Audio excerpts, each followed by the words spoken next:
ചിരിമുട്ടായിലേക്ക് സ്വാഗതം. ഞാനിത് അവതരിപ്പിക്കുന്നത് ഇന്നത്തെ കാലഘട്ടത്തിൽ എല്ലാവരും തിരക്കാണ്. പ്രത്യേകിച്ചും എല്ലാ രക്ഷകർത്താക്കളും കുഞ്ഞുങ്ങളുടെ കാര്യം നോക്കാനോ ഒന്നും അവർക്ക് സമയമില്ല. അവരങ്ങ് തിരക്കാണ്.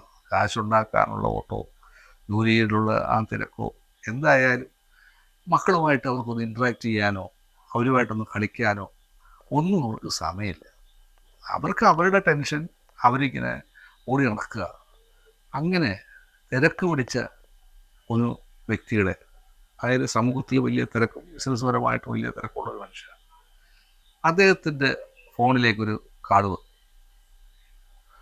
സ്കൂളിൽ നിന്നാണ്, അദ്ദേഹത്തിൻ്റെ മകൾ പഠിക്കുന്ന സ്കൂളിൽ നിന്നാണ്. അപ്പോൾ അവർ ചോദിച്ചു, സാർ ഇത് ഇന്ന ആളാണോ? അതെ, ഞാൻ ഇന്ന ആളാണ്. പറയൂ, എന്താണ്?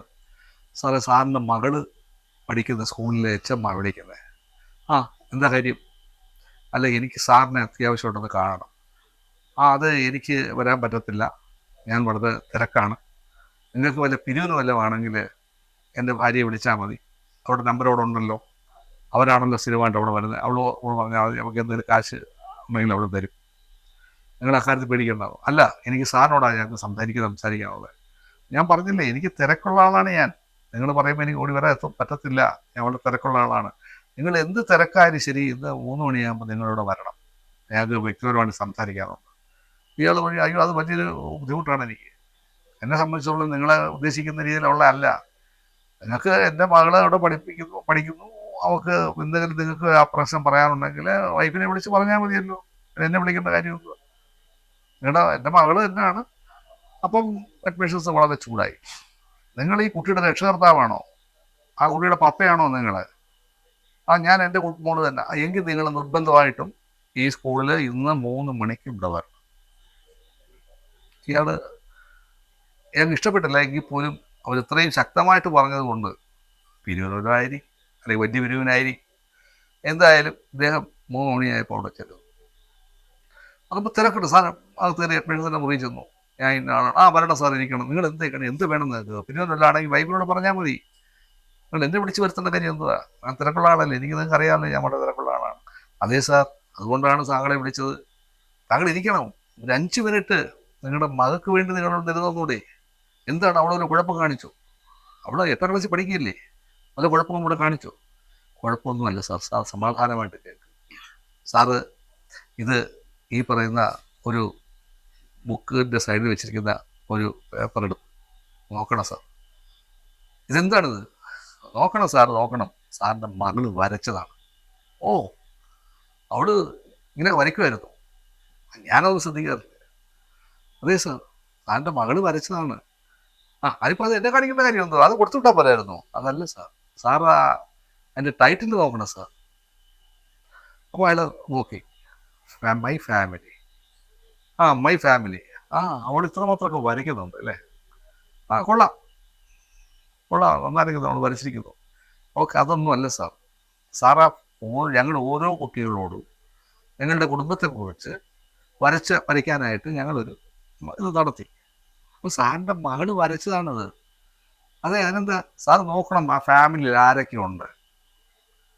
അപ്പോൾ അയാൾ നോക്കി. ഒരു നിമിഷം നോക്കൂ സാർ. സാറിൻ്റെ വൈഫുണ്ട്, സാറിൻ്റെ മകളുണ്ട്, സാറിൻ്റെ ഇളയ മകനുണ്ട്. സാറില്ല അതിനകത്ത്. ഞങ്ങൾ അവരോട് ചോദിച്ചു, വേർ ഈസ് യുവർ ഡാഡി? അപ്പോൾ അവൾ പറഞ്ഞത്, daddy is not my family member. അയാളങ്ങ് തളർന്നത്. എന്തിനാ സാർ സാറിന് തിരക്ക് കാണിക്കുന്നത്? സാറിൻ്റെ ഈ പറയുന്ന 8 വയസ്സ് ക്ലാസ്സിൽ പഠിക്കുന്ന ആ കുഞ്ഞു മനസ്സിൽ സാറില്ല. സാർ അവളെ ഒന്ന് താലോലിച്ചിട്ട് എത്ര ആളാവും? ഞാൻ ചോദിച്ചു ആ കുട്ടിയോട് ഈ ബാക്കി വിവരങ്ങളൊക്കെ ചോദിച്ചു. അപ്പോൾ അവൾ പറയുന്നത്, പപ്പ എപ്പോഴോ വരുന്നു, എപ്പോഴോ പോകുന്നു, ഞങ്ങളോട് സംസാരിക്കാറില്ല, ഞങ്ങളോടൊന്നും ചോദിക്കാറില്ല. എന്തെങ്കിലും ഉണ്ടെങ്കിൽ അമ്മയാണ് കളിപ്പാട്ടങ്ങൾ തരുന്നുണ്ട്, എല്ലാവരും വാങ്ങിച്ചു തരുന്നുണ്ട്.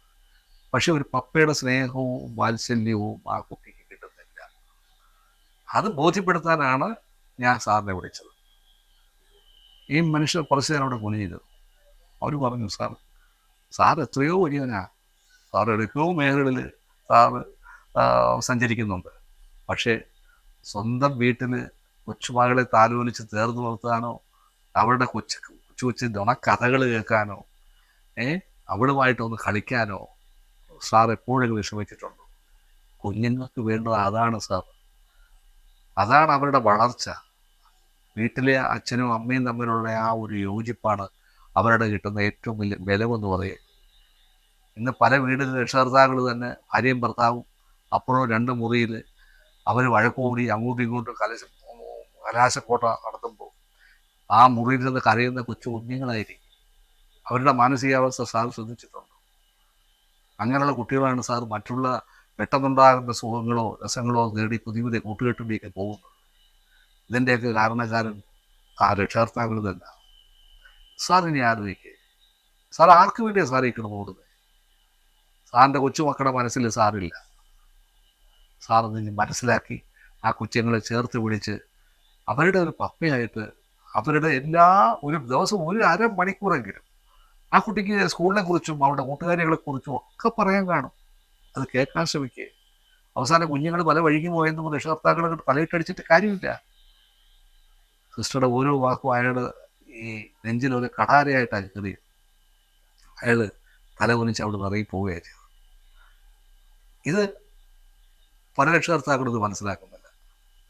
നിങ്ങൾ ഇതിൻ്റെ ആ ഉള്ളടക്കം നിങ്ങളിൽ എന്തെങ്കിലും ഒരു ചലനം ഉണ്ടാക്കുമെങ്കിൽ എൻ്റെ ഈ പ്രകടനം ഭംഗിയായി. നന്ദി, നമസ്കാരം.